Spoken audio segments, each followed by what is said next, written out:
Is this going? My hair's good. All right.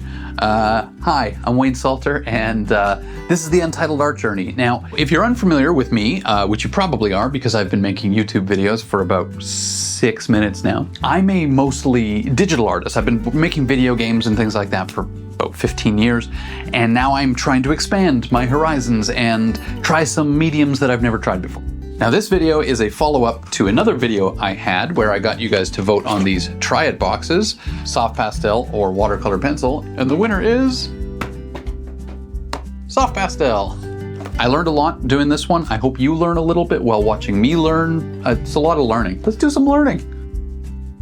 So the very first thing I think that needs to be said about soft pastels is that they're messy. There's just dust everywhere. But luckily, there's some tricks I've discovered, and this is what I'm going to share with you. I would like to explain the tricks that I've learned and how I found that using them actually did start making soft pastels not only controllable and manageable, but fun, to the point where I'm going to use them again. I really enjoyed the process.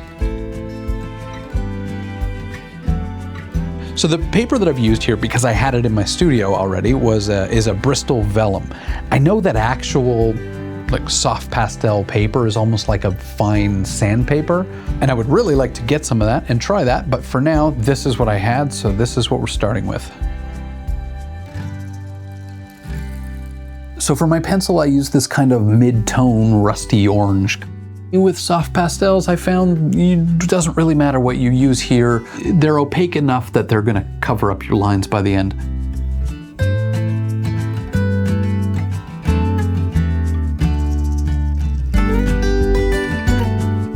So then finally came pastel time, and I really started loose. It's loose, it's chunky, and this is the point where you have to kind of just trust the process, trust that it's gonna come together. Right now, I'm not trying to make it look amazing, I'm trying to just put down the pigment in the places where I'm going to want to use it later.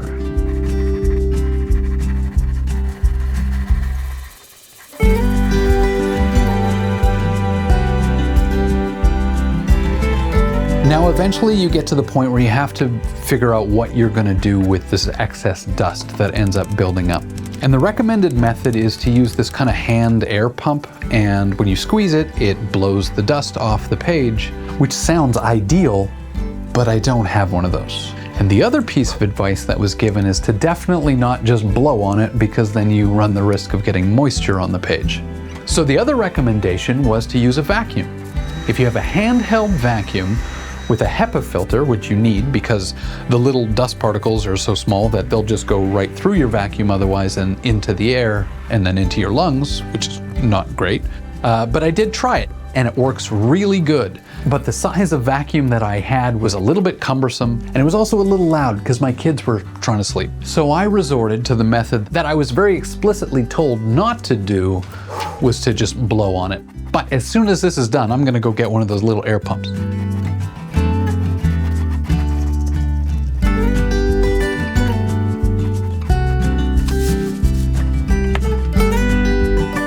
So now that we've got enough pigment on the page, we're gonna start blending. Pastels, soft pastels are awesome at blending. It was one of my favorite parts about them.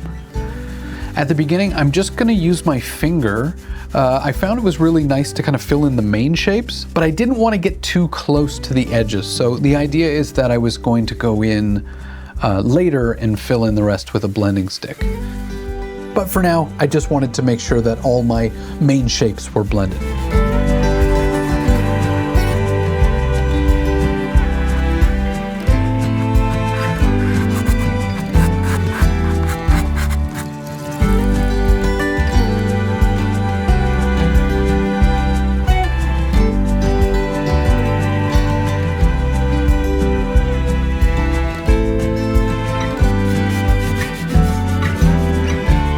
And this is where the Triad box, the monochromatic color palette from the Triad box, failed me. So I had to go get more color because I needed green. It's a cactus.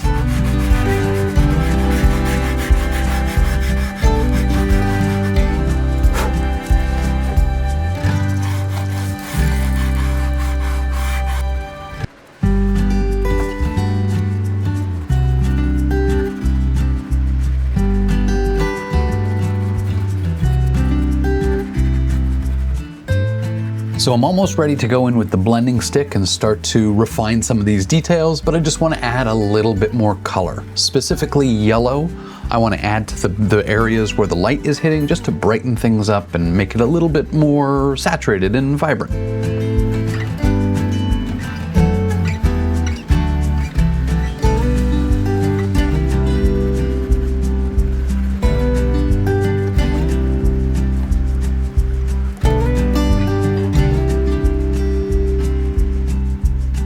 So I'm adding a few black values into some of the areas that I know I want to go really dark because I'm about to start blending things and my head's in the way. Then, because I really didn't want to get the black dust everywhere and get everything all cloudy, I used the vacuum.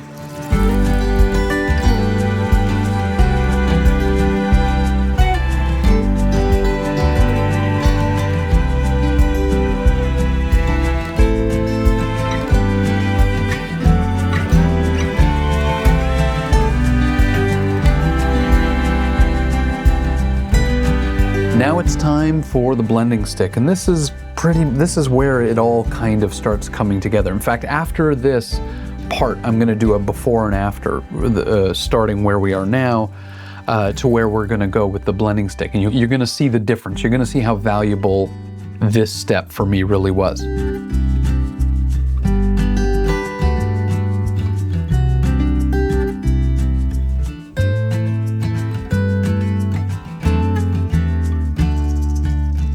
So a few things to keep in mind with the blending stick is mostly you want to just try to keep it clean, especially when you're blending your lighter values. So sharpen it often to make sure that you're using a clean blending stick and that you're trying to blend from your lighter values into your darker ones. And if you have a dark value on your blending stick, make sure that you sharpen it before you go back to your light. And then another thing that I personally learned was that you should probably only use one side of the blending stick at a time, because as soon as you flip it, all of the dust, all of the pastel that was on the blending stick is now getting all over your hand, and yeah, just something to be careful of.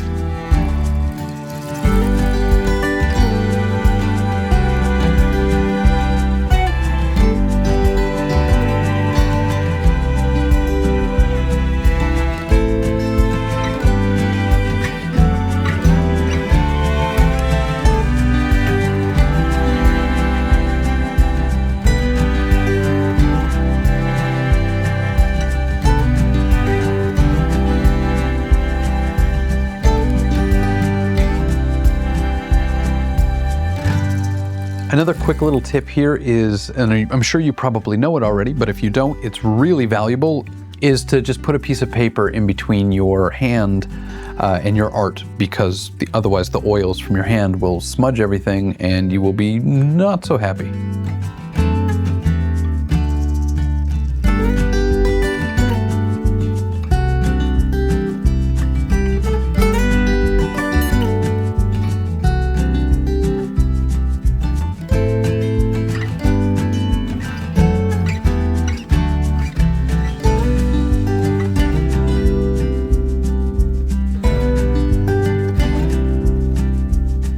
Now for that before and after, this is where we were before we started with the blending stick, and this is where we have come, which really I think shows that this is where the magic happens.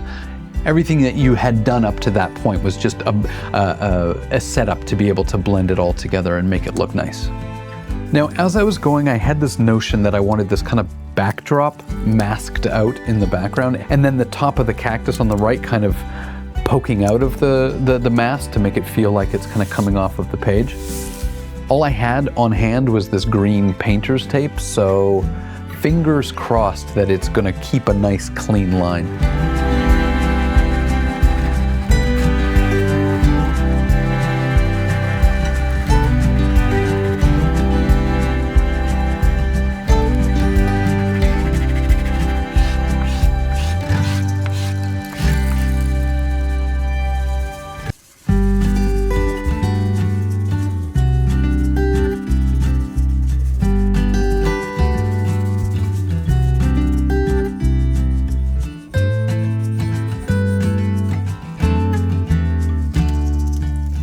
look at that. That actually did pretty good. I'm happy with that line. That's pretty clean. Good job, frog tape. All right, now last detail, last but not least, is the spikes on top. So I'm gonna start by doing these little white dots on all of the areas where I wanna lay out the spikes. And you'll find this is where one of the strengths of soft pastel comes through. The ability to layer over top without things being muddy.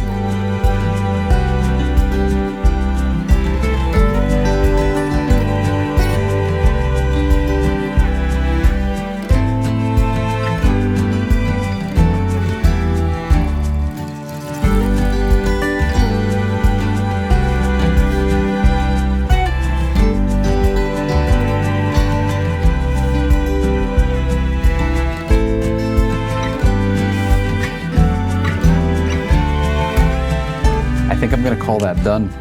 And honestly, for my first pastel piece, this was fantastic. I loved using it. There was aspects of it that I had to get used to, and I kind of liked that I had to be so careful.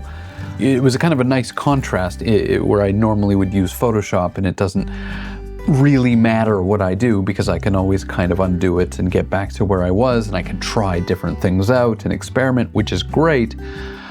But this had a certain sense of finality to it, which was great, and I think I needed that. So I enjoyed this a lot.